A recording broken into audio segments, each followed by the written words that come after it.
Okay, good evening, friends. We're continuing Siman Tzadi Beis. We're reviewing Siman Tzadi Beis in order so that we have a sharp memory of the Siman, and Be'ezus Hashem, so that you could be matzliach on the upcoming oral bechina, or if you choose to take the written bechina.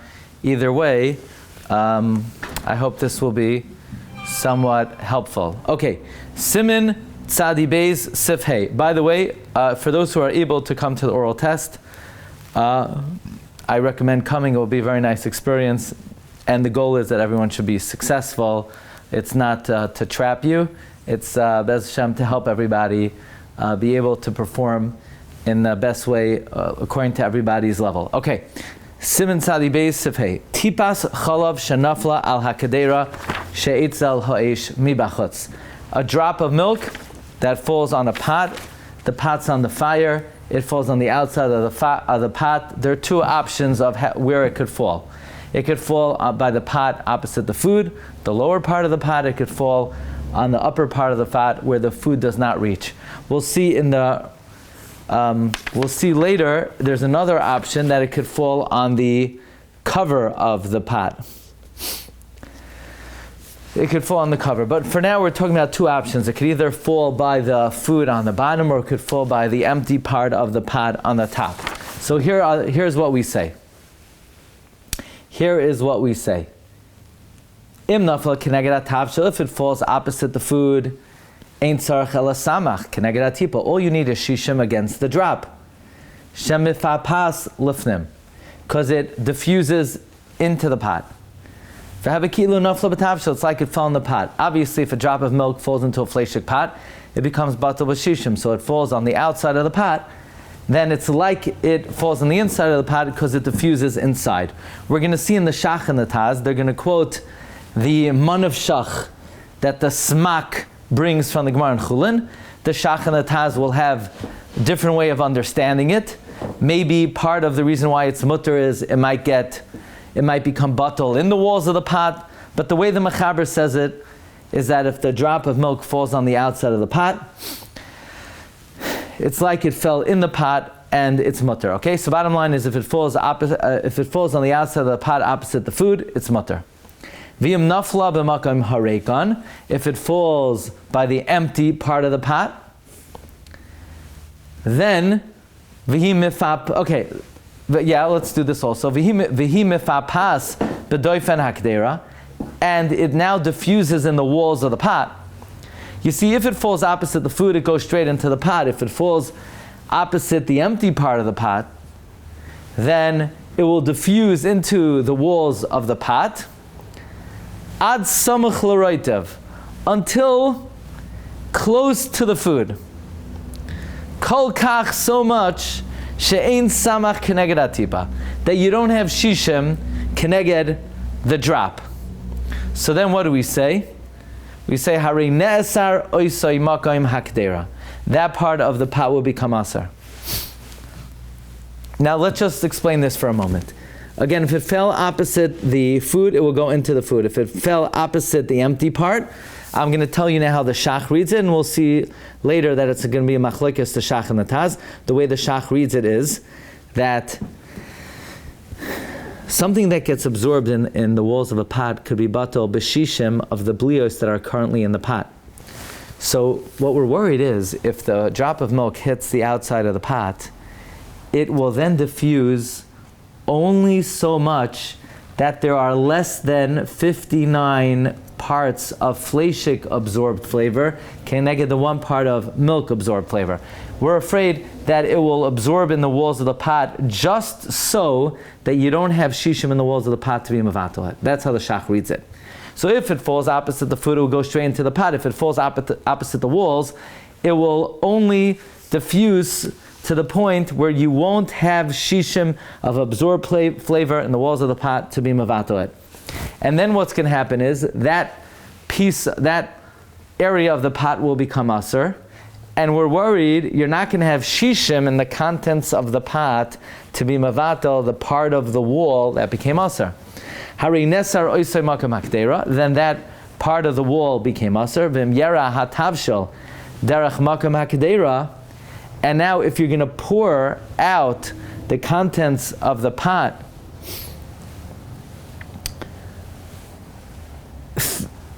against the walls of the pot, in other words, if you're going to pour out the pot, we're worried. What are we worried? Derech makom hakder shenesar, if you're going to pour it through the wall of the pot that became usher. In other words, let's say the drop of milk hit the outside of the pot on the right side. We're worried that a part of the right side of the pot will become usher. So if you're going to pour out the contents on the right side of the pot, then, and the contents of the pot are not 60 connected the part of the pot that became usher, hare yesar ha-tavshel, then the tavshel will become usher. So what do you do? So again, if it falls opposite the food, it goes straight in. If it falls opposite the empty part, we're afraid it's going to usher the wall. How much? It's going to diffuse just so much that you're not going to have shishim in the wall to be mavatal it. So hare yesar ha-tavshel, v'zet takanase. Here's the remedy. So you say, what do you mean here's the remedy? Why don't you just drill a hole in the bottom of the pot and drain the contents? No, we're afraid that if you do that, by handling it, you're going to shake the contents, and the contents are going to end up hitting the part of the wall that became asar. So the only takana is, v'zat takanasa sheyani chenukach, leave it this way, v'lo yigaba, and don't touch it, ad shetitstanin, until it cools off. You see, in the first case, where it hit the part of the pot opposite the food and it goes into the food, there's a very simple solution. Just quickly pour it out the other side. So you say, why do you have to quickly pour it out the other side? The answer is you have to quickly pour it out the other side because even when it hits the part of the food opposite, when it hits the pot opposite the food, the pot will become usher. Okay, we're going to see that the pot still becomes usher when it hits the pot opposite the food. But when it hits the empty part, so then the wall will become usher, and we're afraid if you're going to pour it out derech, that wall, the dish will become usher. So the only eitzah is you allow it to cool off, and you wait until it cools off. Okay? So let us now begin the journey of the shach and the taz. We're going to keep it simple tonight. Okay? Comes the shach. The shach says that if it hits the pot opposite the food, it's mutter. Why is it mutter? The shach brings the following miman of shach. The Gemara in Masechta Chulin, in Perek Kol HaBasar, has a suffix, and the suffix is it mifapeya or is it not mifapeya? Does it diffuse or does it not diffuse? What is the suffix? The shach learns the suffix is, does the drop of milk that hits the pot diffuse throughout the walls of the pot? And in that case, it will become mutter because you'll have shishim of meat absorbed in the pot connected the milk that's going into the pot. So the tzad that it diffuses, it would be mutter because it's batal b'shishim. And what about the tzad that it doesn't diffuse? The tzad that it doesn't diffuse is it doesn't diffuse in the whole pot, but it goes straight into the food, and then it becomes batal in the food. That's the miman of shach of the shach in Siv Katan Yud Ches. Im mifapeya b'chol akli, it becomes batal, and if it is not mifapeya, then it doesn't become asar, because then it's mifapeya into the dish. Okay, that's how the shach learns it. Fine. And what about, okay, that's how the shach learns the suffix of the Gemara, explained by the smak. And what if, friends, it goes opposite the reikam, the empty part? So then the shach says, then we're afraid that if it's mifapeya, maybe it will be mifapeya just so much that you don't have shishim in the walls of the pot to be mavatalat. Meaning, the more it spreads, is it better or is it worse? The shach says the more it spreads, the better it is, because it could eventually become batal b'shishim. However, we're afraid it won't spread so much, and then you'll only have less than shishim to be mavatal it. So therefore, if it hits the part of the pot opposite the rekam, then only a small section of the empty part of the pot will become aser. And now we're afraid that you won't have shishim in the contents of the pot keneged the part of the wall that became aser. And therefore, if you're going to pour it derech sham, it's going to aser the contents of the pot. So the eitzah is you wait until it cools off, and then you drain it. Okay? That's the shach of sivkatan hey. That is the shach of sivkatan hey. The Taz learns this whole sif differently. The Taz learns that the suffix in the Gemara in Chulin is it mifapeya into the food? Right? The shach learned, if it's mifapeya, is it mifapeya into the walls of the kli? And if it's not mifapeya, if it doesn't diffuse, the shach says, then it goes into the food. The Taz says differently. The tzad that it diffuses, the tzad that it's mifapeya, is it goes straight into the food. And then it becomes batal. The tzad that it's not mifapeya is that it doesn't go anywhere. It just stays where it is and will never come out. So miman of shach it's mutter. If it diffuses, it goes into the food. If it doesn't diffuse, it just stays where it is. Okay, that's the miman of shach of the Taz. According to the Taz, really the pot should not be asar. Because miman of shach. If it diffuses, it goes into the food. If it doesn't diffuse, it will never come out and it will remain stuck in the pot forever. Did you know bliyos could get they are held hostage by the kli. They will never come out of the kli. So again, the Taz learns if it diffuses means it goes into the food and it becomes batal b'shishim. If it doesn't diffuse, it just stays in the walls of the kli and it never comes out and it should be mutter. The Taz says accordingly, the pot really should be mutter.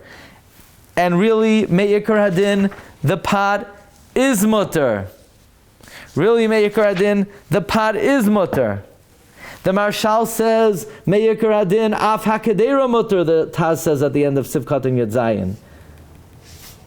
But it's mutter to cook meat in this pot. L'chadchila, we don't use it for meat because it looks like it became aser b'chalav. But according to the Taz, he says, the way I understand it, according to my miman of shach, if it diffuses, it goes into the food. If it doesn't diffuse, it just stays where it is and it never comes out. And the kedera, shiz mutter me'ikar adin, and it's a chumrah to aser the kedera.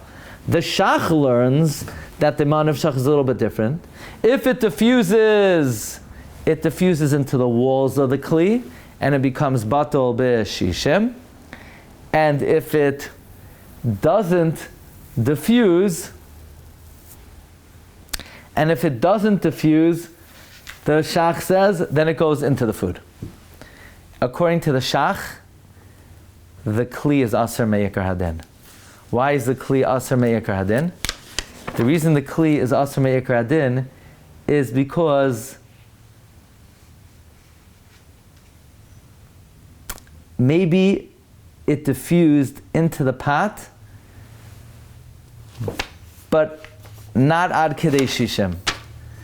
There is such a chash. The shach says the pot is aser me'ikar hadin. So there are really two differences between the shach and the Taz. How you explain the miman of shach why it's mutter, where the shach says it's mutter miman of shach. If it diffuses into shishim in the walls of the pot. If it doesn't diffuse, then it goes into the food.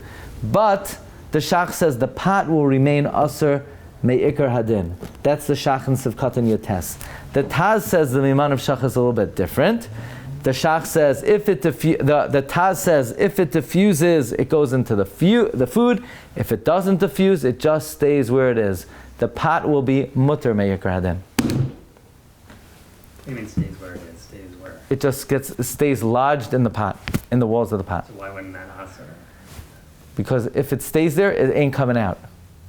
Does it move or does it not move? If it moves, it goes into the food. If it doesn't move, it's staying there and it's not going to come out in any of the food that you're eating in that pot. Okay. there's another difference between the shach and the taz. And that is, what are we worried about when it hits the wall of the pot, keneged the empty part? And this is a major machlokes. Do bliyos become batel b'shishim? The shach is of the opinion, of course, the same way a drop of milk that falls into meat will become batel b'shishim, a drop of milk that falls and hits the empty part of the kli will become batel in the bliyos of that kli. That's why the shach says the concern is maybe it will just spread just enough that you don't have shishim in the walls of the kli to be mavatelet. The more it spreads, the better. But we're worried it didn't spread enough to be materet. When it says ad samach l'roitav kol kach she'ein samach keneged atipa, it's literal. It spreads so much in the walls of the kli that you don't have shishim to be mavatel that drop in the walls of the kli. The Taz has a completely different understanding. The Taz says there is no concept of bittul b'shishim in bliyos in a kli. If something gets absorbed in a kli, the more it spreads, the worse. The worse it is. Therefore, the Taz says, you know what we're worried? It's going to spread so much. It's going to go down, down, down, down, down, just until where the food is. Why just until? Because if it actually goes down to where the food is, it's going to go into the food and it will become batal. But if it goes just up until that point, it won't become batal because it's not hitting the food, and nothing, bliyos do not get absorbed in shishim, according to the Taz. So what does the Mechaber mean? That if it hits the empty part, it's going to diffuse in the walls of the kli until close to the food, so much that you don't have shishim keneged the tipa. But I thought the Taz says that you're not mevatel bliyos and shishim. The Taz completely uproots the reading here. Do you remember this? The Taz says, you know, we're worried. It's going to hit the wall of the kli. It's going to aser the whole wall. And you're not going to have shishim in the contents of the pot to be mevatel that part of the wall that became aser. Okay? So there's a machlokes, the shach and the Taz, both in lamdus and in reading the Mechaber. In lamdus, do bliyos become batel b'shishim? The shach says, yes, bliyos become batel b'shishim. The Taz says, no, bliyos don't become batel b'shishim. The shach says, when the Mechaber says we're worried it's going to hit the pot so much that you're not going to have shishim to be mevatel the tipa, what that means is we're afraid the milk is going to hit the pot and it's going to spread just little enough that you don't have shishim in the walls to be mevatel it. The Taz says, no, we're worried it's going to hit the wall of the pot and the whole wall become aser until the food. And when it says so much that you don't have shishim, it doesn't mean 60 keneged the drop. Doesn't mean you don't have shishim in the walls keneged the drop. It means you don't have shishim in the contents keneged the part of the wall that became aser.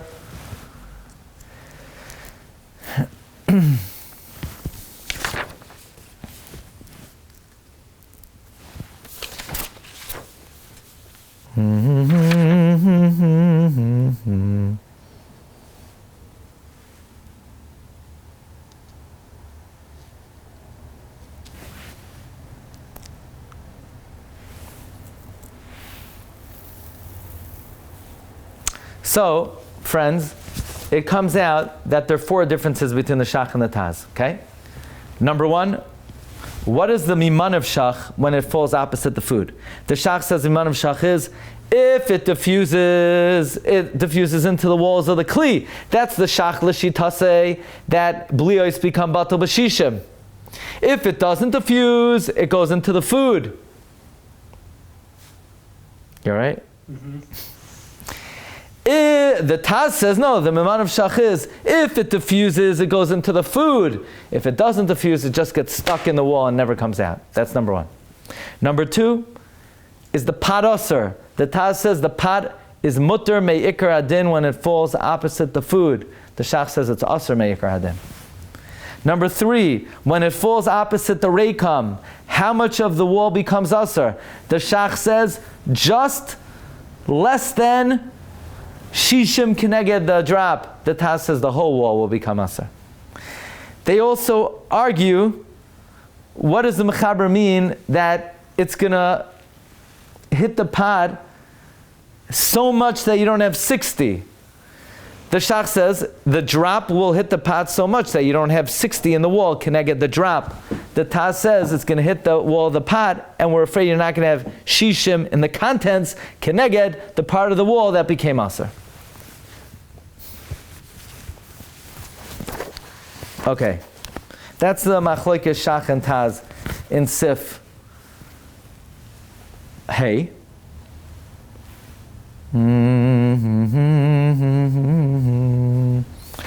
Let's see. Now, when it falls opposite the food, and the food is mutter, the pot is aser, what do? You have to pour it out the other side. In case A, when it falls opposite the food, you pour it out the other side. Do you wait until it cools off? No! You rush, and you quickly pour it out the other side. What about when it falls opposite the empty? Falls out the empty, stop, drop, and roll. You don't touch it. You wait until it cools off, and then you pour it out. Okay? When it falls opposite the food, you quickly pour it out the other side. Why? Because you don't want anything more potentially going into the food. When it falls opposite the empty, we say don't touch it. Why don't touch it? By the way, the don't touch it fits in very beautiful according to the Taz. Why? Because according to the Taz, we're afraid the whole wall will become aser. Therefore, if you handle it, the food might kick up a tiny bit, touch the wall, and become aser. So therefore we say don't touch it at all. Don't handle it at all. Don't handle it at all. And wait until it cools off, and then you pour it out. Okay, any questions?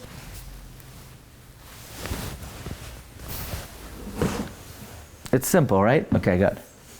The Ramah now says, this whole concern is v'davka makdera yeshan. If it's an old pot, it has meat absorbed flavor in the walls of the pot. So when the milk hits it, it could potentially aser the walls of the pot. If it's a brand new pot, then even if it falls opposite the empty part of the pot, you don't need shishim keneged the wall that became aser. You only need shishim keneged the drop. Again, because if it's an old pot, then what? The pot has absorbed meat taste in it. When the milk hits it, it will aser the absorbed meat taste in the pot, and that will become chaticha nasas nevela in the pot, in the walls of the pot. And now if you pour it out, it's going to aser the contents. But if it's a brand new pot, you have nothing to worry about, because now you're only dealing with the milk droplet. So now you only need shishim keneged the milk droplet. Yeah? So the Shach has a question of the century. Who remembers the question of the century? Question of the century is, really, if it's a new pot, you only need shishim keneged the drop? What do you mean it's a new pot? You're currently cooking meat in the pot. So the meat is absorbed in the pot. So what do you mean if it's a new pot, you have nothing to worry about? It's by definition not a new pot. You're currently cooking meat in it. So then, by currently cooking meat, the meat is being absorbed in the walls of the pot. So even if it falls opposite the reikam, shouldn't we be concerned? The milk will combine with the meat in the walls of the pot and aser that part of the pot. Why would the Ramah say this is only if it's an old pot, but if it's a new pot, we don't have to worry about it? But you're cooking now.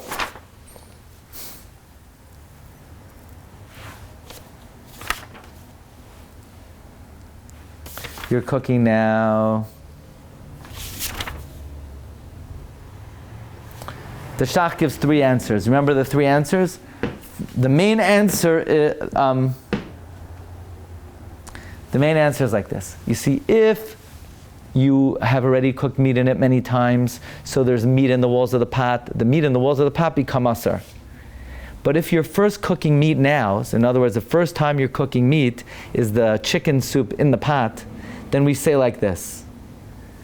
If the milk hits the walls of the pot, who says the meat in the pot went up?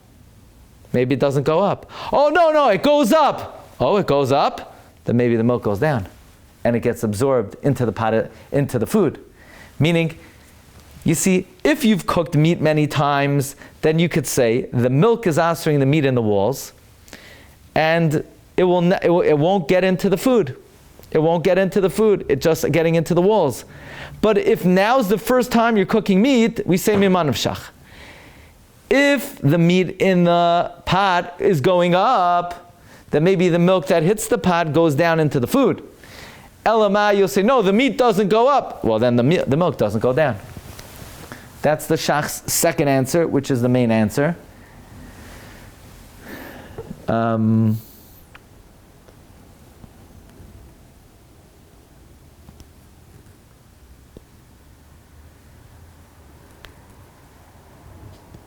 That's the Shach's first answer. The Shach tries to also say, maybe the pot wasn't hot yet, maybe the food is hot, but the pot isn't hot, or maybe the Shach says, you're cooking water in it, and the milk hit it while you were cooking water, and only then you put meat in it. Bottom line is that if it's an old pot, it could asur the absorbed flavor of the meat in the pot. If it's a new pot, then we're not concerned that the walls of the pot will become asur. Good? Friends, let's make a siyum on sifhei. Yeah? Siman taivu mazel siman taiv. Yehelanu lechal Yisrael. Okay. Now we have to start a new sif. Any questions? Just ask me a question, just for the fun of it.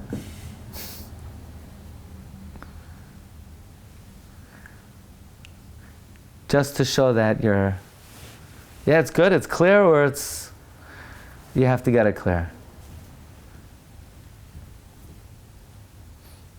Okay, that's Sif Hey.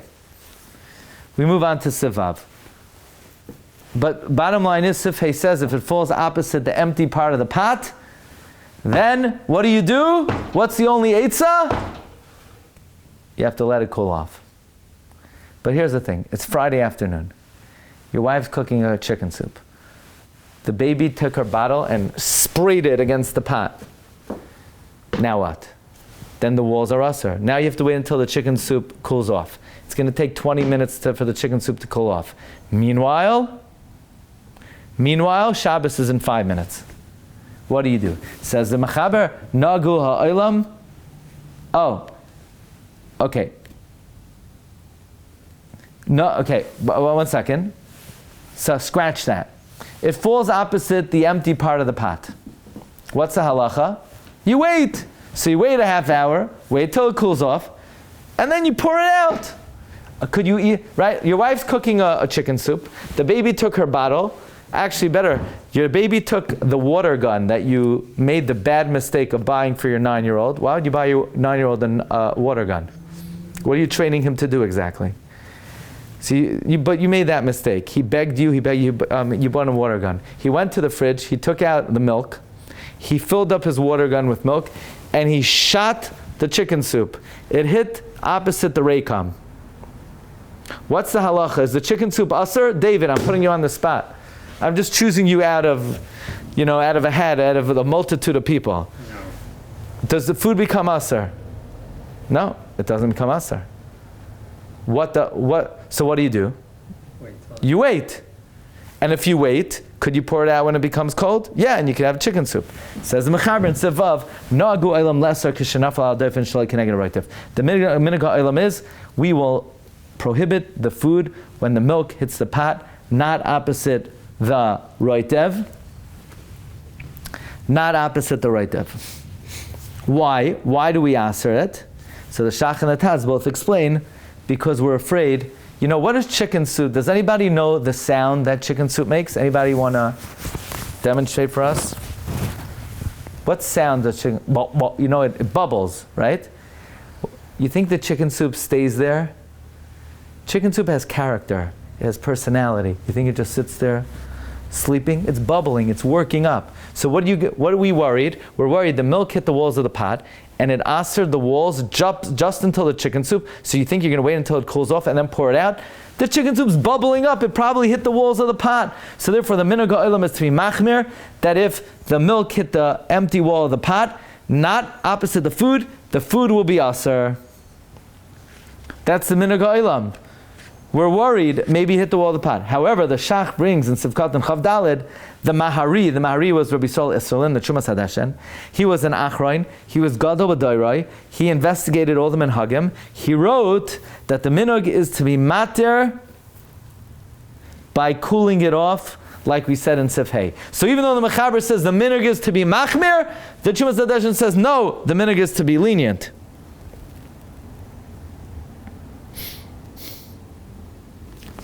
Now, back to the Mechaber who said the minhag is to be machmer. V'dafka kishen noifel ba'oisay tzad she'eno keneged ha'esh. The concern when it falls opposite the empty part of the pot is if it hits the side of the pot that's not right opposite the fire. Avlam nafel keneged ha'esh. If when the milk hits the side of the pot is mamish, the fire is enveloping the pot. Mutter, it's permitted. What do you mean? Doesn't the milk aser the side of the pot? No. The fire sho'ish sarfai. The fire will burn it, umiyavsha, and will dry it up. Va'az hakadei nam mishari, and then the pot will be mutter. This is amazing because we said that even when it falls opposite the food, the pot is aser.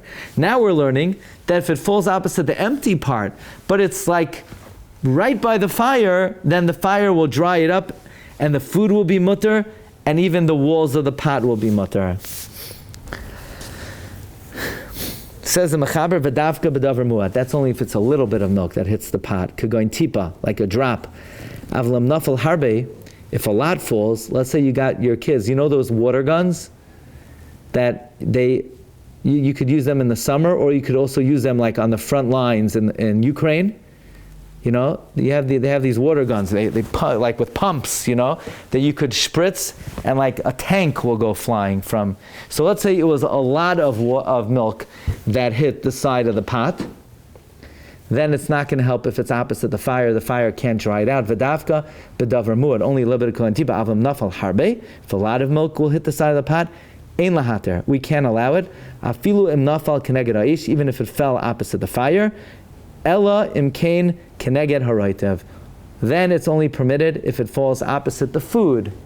Because if it falls opposite the food and you have shishim in the food keneged it would become mutter v'ayidei samach. Now, question for you friends. When it falls opposite the food and it's becoming mutter because you have 60 in the food against the milk, is the pot mutter or aser? That's what we said in the beginning of Sif Hey. The pot is aser. Right? It's only when it falls opposite the food, then it goes in to the food. But the pot itself will be aser. The pot itself will be aser. That's what we said in the beginning of Sif Hey. Did we say that was a machlokas? Now we said, the Shach says it's aser me'yikar hadin. The Taz says it's only a chumrah that it's aser, right? You're right, it is a machlokes. The Rama seems to be saying it's aser, right? So that's why the Taz doesn't fit so well into this Rama, but it would be aser. Now, what do you do, friends, if a lot of milk hit the pot opposite the food and became batel b'shishim? What do you do then? That's also like the beginning of Sif Hey. You don't wait. You pour it out as soon as possible. V'ya'ara miyada tavshil. You pour the tavshil out immediately. B'tzad achar on the other side. Shaloi keneged hatipa, not opposite the drop. So basically, friends, listen very carefully. When milk hits the empty part, then the wall became aser. You wait until it cools down. The minhag ha'olam is ta'aser, like the Mechaber says in Sivav, because it probably bubbled up. The Trumas Hadashin says, no, you could be lenient. Let it cool off. If it hit the wall of the pot opposite the fire, then the fire will dry it up unless it's a lot of milk. If it's a lot of milk, it's only going to become mutter if it fell opposite the food. Whenever milk falls opposite the food, and you have shishim in the food is mutter, the pot is aser, and you pour it out as fast as you can. So, when it falls opposite the empty part, you wait till it cools off. When it falls opposite the food is mutter, but you pour it out right away the other side.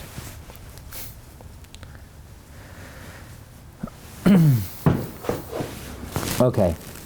Are you pouring it out the opposite side because you're afraid it's going to spread to the rest of the pot? Yeah, because the milk that hit the pot is diffusing more and more into the food. And why rely on bittul? It's like in mevalin isil charchila. Pour it out right away so you don't have to be mevatel whatever is diffusing more into the pot. That is explained by the shachens of katan chavches. You pour out b'tzara achar. Don't let it cool off. Since it fell opposite the juice, lest it diffuse more into the food. Okay?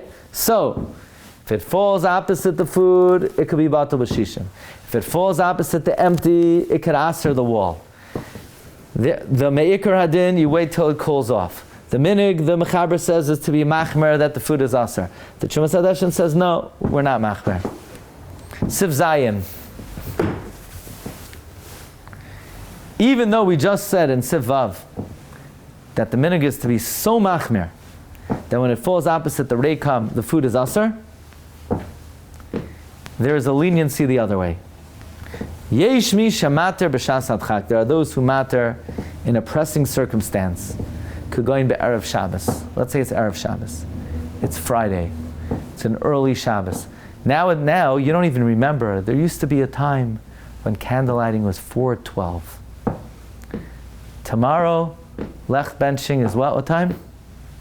After 7 maybe. I don't know. What time? 6:50-ish. Right? But anyway, it doesn't matter what time Shabbos starts. The last half hour is always the busiest time of the week. And there's a reason for that. The Mishnah says in Perkei Avos, Hashem created 10 things bein hashmashas. Here it is 7 days, Hashem created 7 things. Comes bein hashmashas, half hour before Shabbos, Hashem created 10 things. That put in the Bria that you need to do more during the last 10 minutes before Shabbos than you need to do the whole week. It doesn't matter what time Shabbos starts. Anyway, it's Erev Shabbos, and it's right before Shabbos. And the baby squirted her bottle opposite the reikam. So if it would be a Tuesday, the Mechaber would say, you asked her the food. But it's Erev Shabbos! Not only will we be makel that the food doesn't become aser, you don't even need shishim keneged the wall of the pot that became aser. We'll say you only need shishim keneged the drop that hit the pot. Afilu shaloi keneged a even if it didn't fall opposite the food. Afilu shaloi keneged eish al yedei samach through 60. You could be makel. All you need is opposite the tipa. All you need is opposite the tipa. By the way, the Shach says, not only Erev Shabbos, anytime there's a tzarech gadol, you have guests, you have hefsid meruba, you have a poor person, you could be lenient. We're not worried the drop of milk will aser the bliois in the walls of the pot.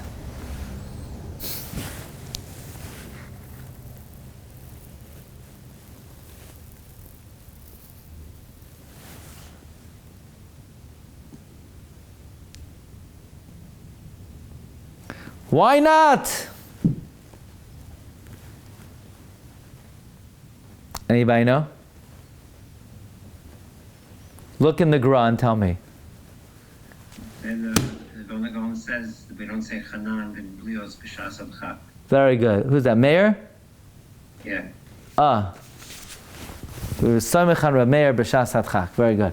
So the Gra says you can be Soimech on the Mordechai. We don't say Chanan on Blios b'shas adchak. What's the concern? The walls of the pot became aser. How did the walls of the pot become aser? Because the milk hit the meat, and how much became aser? 59 times the milk. I mean 59 times the milk. There's only 1 ounce of iser here. No, Chanan. Do we say Chanan on Blios? Yes. B'shas adchak, we don't say Chanan on Blios. Okay? So that's Siv Zayin. Anytime you have a Shas adchak, whether it's Erev Shabbos, whether it's Orchim and Ani, we will be lenient. Do we paskin this way? You bet. You bet. B'hachinag. That's the minag. Okay, the rest of it is so easy. No, the rest of it is smooth sailing. Okay? Next case. Next case, we're going to talk about spills. Spills. They tell me that in other houses, things sometimes spill. I once read about that. Phenomenon. Things could spill. You know, if let's say people they could, accidentally, I'm not sure, but there's such a concept of things spilling. It hasn't reached my address yet, but I'm told about it. Why is everyone's very serious tonight? Don't worry so much about the test. Worst comes to worst, you'll take the whole course again. What could be, it's not so bad. No, you're gonna do great. Okay. Next case. V'im nishbach chelev. Okay? At least put the nekudos into your Shulchan Aruch, so that if they ask you, read Siv Zayin, at least you'll know how to read the words correctly, okay? V'im nishbach chelev. Let's say forbidden fat spilled, oishar iser oiseach, or any other hot iser, al gabe karka, spilled on the ground. So it's boiling hot. But friends, boiling hot liquid that just spilled on the ground, is that a kli rishon? Not a kli rishon, it's not on the fire. Ve'amido I love k'ter, and you put a pot, chama, and the pot is boiling hot. So think about it. The hot item is on top. The bottom item is hot also, but it's not a kli rishon. If that which poured on the ground is not on the fire, loy havara kli sheni, it's only kli sheni. Kli sheni can cook more than a klipa. Fine. But the top item is hot. Friends, remember we had this? Which item is on bottom and which item is top? The pot on top is on top. It's boiling hot. The item on the bottom is hot also, but it's not on the fire. It's not a kli rishon. So now, what's the principle? Tata gavar. The bottom thing prevails. The bottom thing is not a heated item, even though it's hot, but it's not a kli rishon. L'chen hakdera asura. The pot, what's the halach about tata gavar? So for all intents and purposes, the top item is hot, the bottom item is halachically cold or a kli sheni. So if the top is hot and the bottom is cold, tata gavar, it only will absorb kadei klipa. So then we say the walls of the pot are aser. V'lchen hakdera asura, the pot is aser. De'boilea ktsas, it absorbs a little bit. V'hatav shel mutter, the cooked item in the pot is mutter because, again, tata gavar, so the bottom thing is not considered hot, even though it's boiling hot, but it's kli sheni, and therefore it can cook more than a klipa, and therefore the item in the pot is mutter, the tata gavar. Next case. V'kiluach min hakadero isacha shahalach el hakadero tzoynenis. Basically, you have two pots. You have a cold pot of meat. You have a boiling hot pot of milk. Some of it spilled. It starts flowing to the cold pot of meat. The flow interrupts and then continues. So it's not a continuous flow. If it would be a continuous flow, it would be iroi, kli rishon, onto a cold pot, and it might aser the pot of kedei klipa.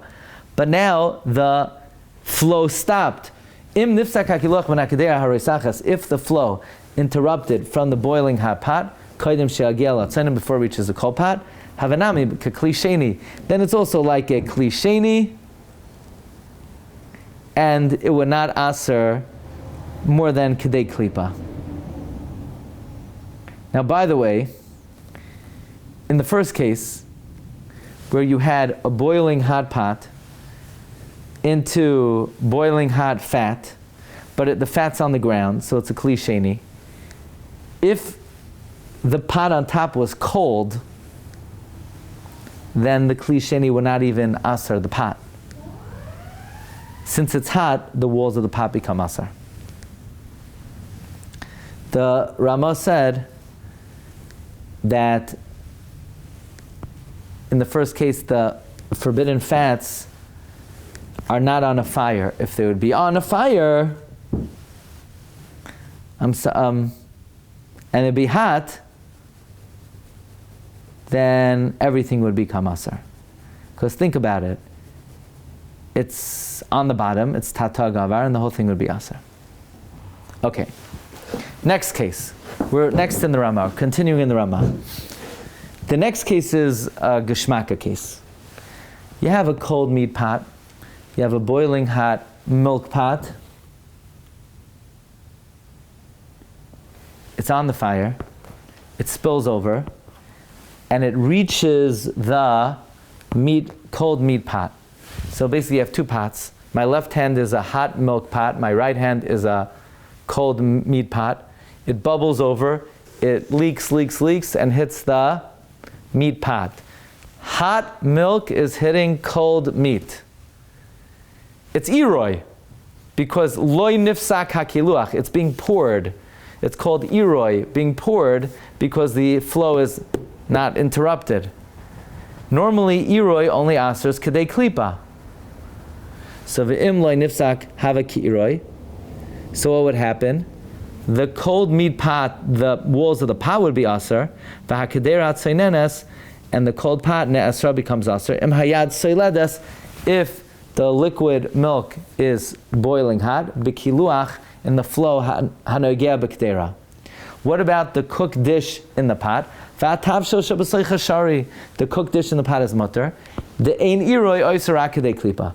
Iroi would not aser more than a klipa's worth.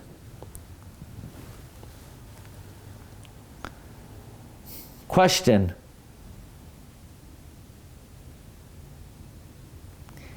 What if there's food in the pot? No, it doesn't become aser, because the iroi only asers the klipa, and the klipa is the walls of the pot. But wait a second. Think for a minute. You have a hot milk pot, it overflows, it flows to the meat, it goes under the meat. So why don't we say tata gavar, and therefore the entire cold meat pot on top becomes aser? Okay, that's one question. And the answer is going to be, remember we said, since the milk is going to the meat is always considered the bottom, and the milk is always considered on top, because the meat is in its place, and the milk is going out of its place. So even though the meat is on top, and the milk is on the bottom, the milk will never have the status of tata.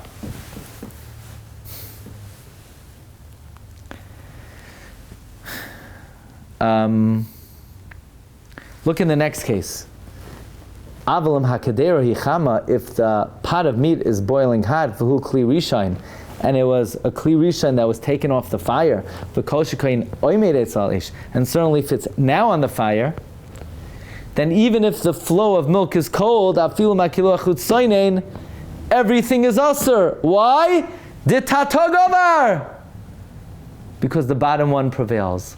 What? The bottom one prevails? But the meat's on top, and the milk is going underneath. So shouldn't we say tata gavar, and therefore the milk wins, and it only asers kedei klipa? Again, we see the meat is in its place, the milk is coming to it, the meat is always considered tata, and therefore if the meat pot is hot, the whole thing will become aser. Remember the laws of tata gavar? The laws of tata gavar is the bottom one the bottom one is considered, if the bottom one is hot and the top one is cold, everything is aser. If the bottom is cold and the top is hot, it only asers kedei klipa. Do you remember that from earlier? That's the rule of tata gavar. When it comes to heat transfers, the bottom one is prominent. The question though here that Shach deals with is, why are we always considering the milk, the top one, and the meat, the bottom one? Isn't the milk, so to speak, leaking under the meat? So the Shach gives three answers. I sort of went with one of them. The Shach says in his first answer, the case is it spritzes from the top. The milk is spritzing from the top. The third answer is, I'm sorry, that's the third answer. The first answer is, since it's overflowing from the top of the milk pot, it's considered like the milk's on top, even though really the milk ends up on the bottom. But the primary answer that I was working with is, since the meat is in its designated place and it's not going anywhere, and the milk, see, the meat is stationed in its location, the milk is a guest, so therefore the permanent resident, the meat pot, which is standing in its place, will be the one that determines the outcome of this transfer. Last case in the Ramah. And then we're mamish smooth sailing. Okay, right? Until now we spoke about, if a drop hits opposite the food, if there's shishim, will go into the food. If it hit opposite the reikam, it can aser the walls of the pot. Question, what if the pot has a cover and it hits the cover? Says the Ramah, tipa hanoifelas agabe kisa ktera, a drop that falls on the cover of a pot, dina kinafla agabe kedera. It has a din like it fell on the pot. Litzad haroitev, by the food. The same way if milk hits the side of the pot by the food, it goes in. Milk that hits the cover of the pot, it also goes in. Why? Because once, assuming the case is that the pot started boiling up, it's talking about where the pot started to boil up. The steam is going up always. It's reaching the cover. Misham, and it goes down from there el haroitev, to the juice. So basically, the Ramah is saying a chiddush, that the same way when milk hits the side of the pot, it gets, by the food, it gets absorbed into the food. If it hits the cover of the pot, then once the pot starts steaming up and sending up constant steam, so now it will take the droplet of milk that hits the cover into the contents, and it will become batel b'shisha. Does everybody agree with that? By the way, the Taz says, the cover of the pot will be aser. The cover of the pot will be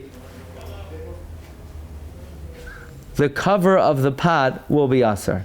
So in other words, even though the droplet is taken into the contents, the cover will remain aser. However, the Marshal disagrees with this Ramah. And he says, yes, when milk hits the side of the pot by the food is always there, so the food will schlep it into the pot.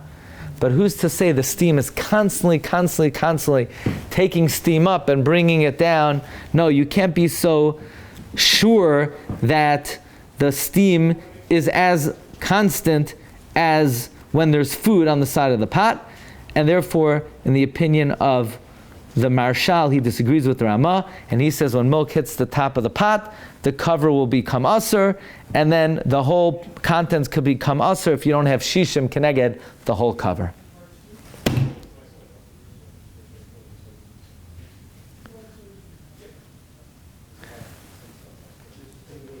Gentlemen,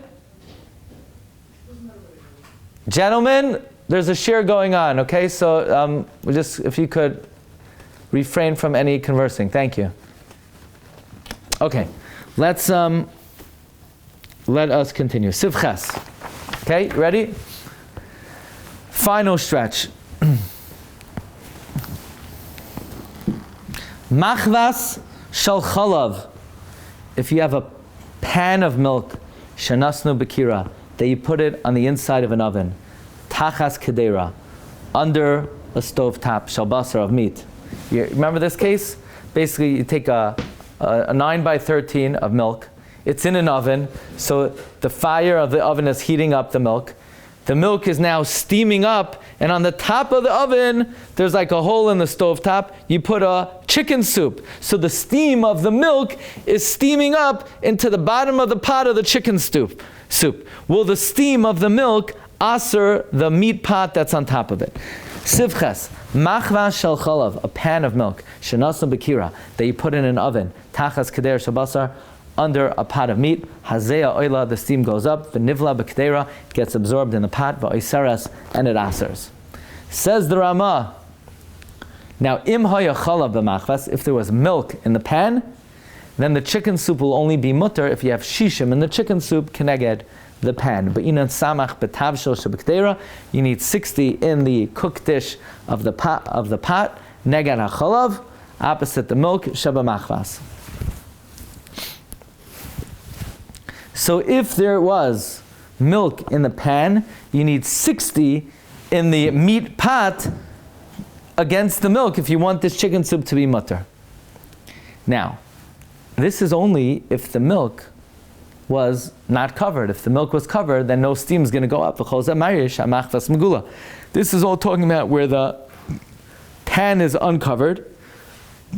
V'hazeya oila min hamachal, and the steam goes up from the food, l'kdera shalel, to the pot on top of it.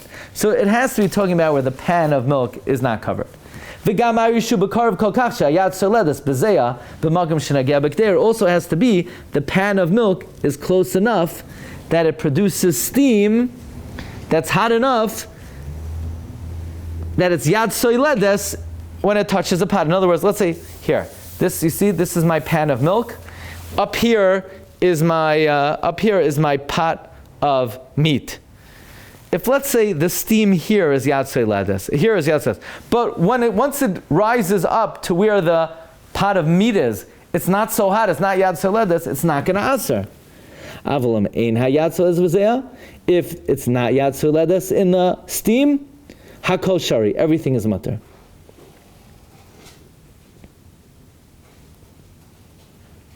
Therefore, toilin basar liavish ala k'dera shel chalav.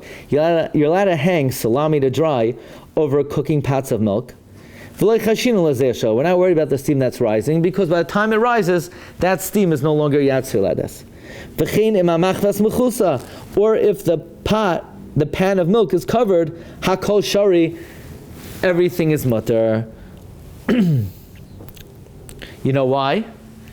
Because it's no worse, friends, than what if you have a hot pot of meat? Yeah, what's that halacha if you have chicken soup cooking in a pot and lasagna cooking in a pot and the two pots touch? What's that halacha? And they're dry. The halacha is they don't aser. It's very important to know this. Two, ein balua b'kli, oiser kli acher, elam ken yesh by roitev. One dry thing, one kli cannot aser another kli without liquid.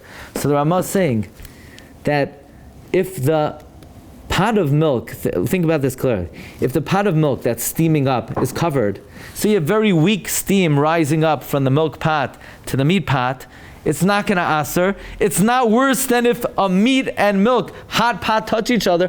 It doesn't aser at all. It will not aser each other by touching it. Kol shekain bezeya. Certainly the steam. However, you should be careful about all of the above.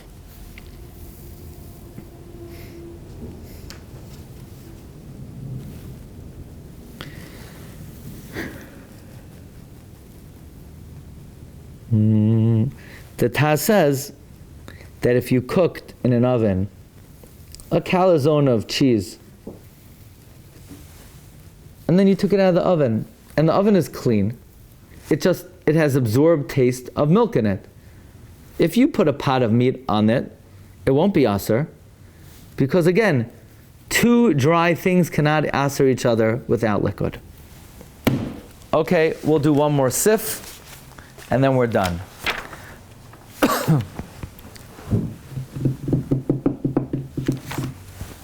Sif test. Sif test. You have two parts. They used to make lamps out of forbidden fats. And the forbidden fat could spritz out and hit a kli. So basically, if it's going to come out of the wax of the side of the candle, so then think about it. It's going to spritz out of the wax of the candle.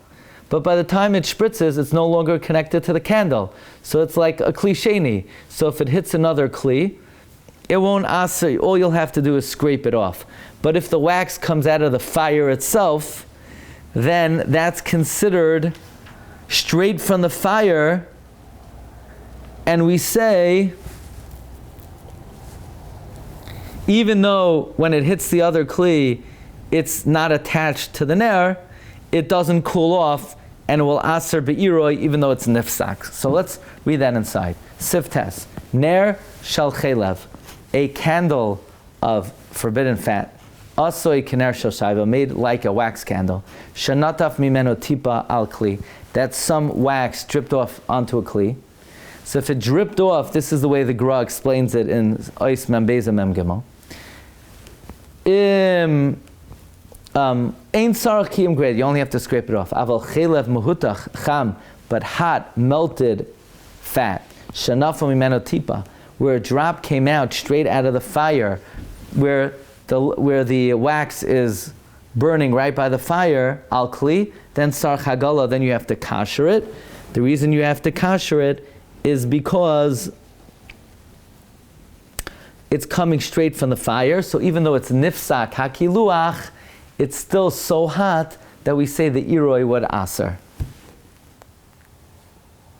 And it asers like iroi kli rishon. It would aser kedei klipa. Peeling it off would be okay. Now, I did not review this big taz at the end of Siman Tzadi Beis. If you want to review that, you'll listen to the end of the shir at the end of Tzadi Beis. It's not technically part of Tzadi Beis, although if he asks on that, I don't know if you want to tell him that, you know. But what I am going to review is there was a big taz in Sif.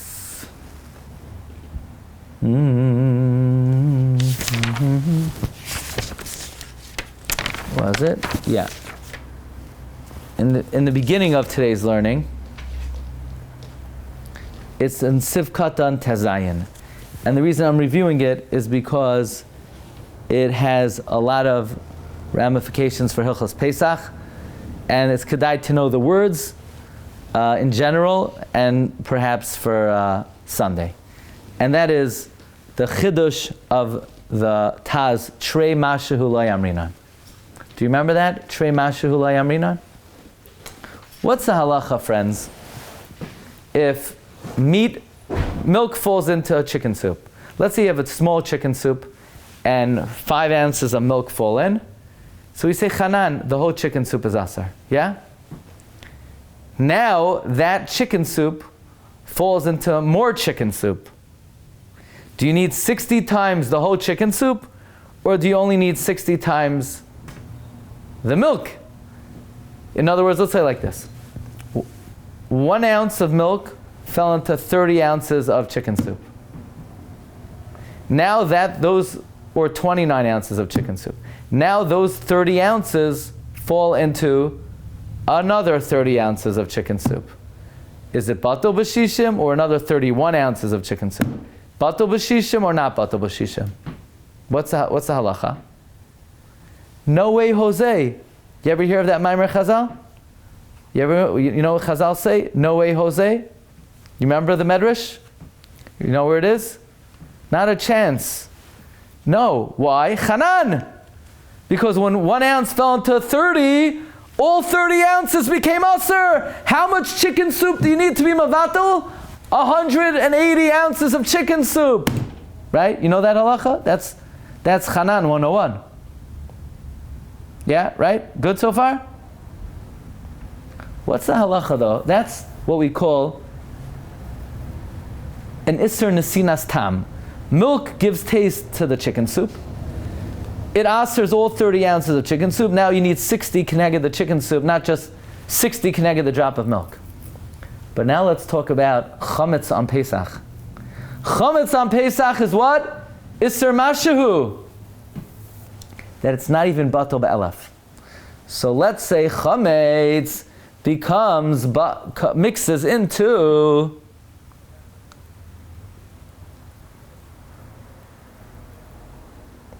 shishim.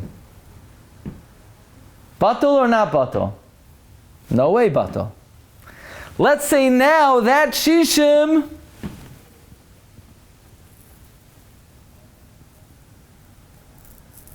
mixes into another shishim. Batal or not batal? You'd say, well, chametz is not batal, even b'mashahu. If we say chanan on the first 60, we should say chanan again. You should need, we don't do that. 2 mashahus we don't say, the Taz says. The Taz, however, limits it to a case where you identified the chametz and you yanked it out of the first mixture. So now you only have the absorbed taste of chametz in the first mixture. And if that mixture gets mixed into another mixture, you only need a total of shishim keneged the chametz. We don't say mashahu again. We don't say afilu be'elef lo batal. Because if you've identified the chametz and took it out, it becomes weak. So even though it will aser the first mixture, even if the first mixture was 1,000,000, but if that mixture gets mixed into another mixture, we don't say it will aser again ad infinitum. And the Shach and the Kudas HaKesef says, we do say it. It goes on forever. We do say Trei Mashu. That's the Taz in Sivkat and Tezayin. I'm only telling you this because, maybe the Nitei Gavriel will say, what's Nageh and Siman Tzadi Beis for Pesach? He may jump. This is like a total side point. But if if I was giving the test, and it's before Pesach, then I'm jumping all over the Hilchos Pesach and Siman Tzadi Beis. So at least if you came to the shir, you'll know. The Taz says, Trei Mashahu Lo Yamrinan, provided that you could identify it the first time and yank it out. And the Shach says, no. We always say, Trei Mashahu Amrinan. Friends, you'll do great. You're going to make us proud. You're going to make yourself proud. You're going to do well. And over Shabbos, read over the Mechaber Ramah with the Ber Heitev at least twice. Just be familiar with the different seifim. You get the main points of the Shach and the Taz, and you'll do wonderfully. Hatzlacha. Kol tov. Okay, shkayach. Good night.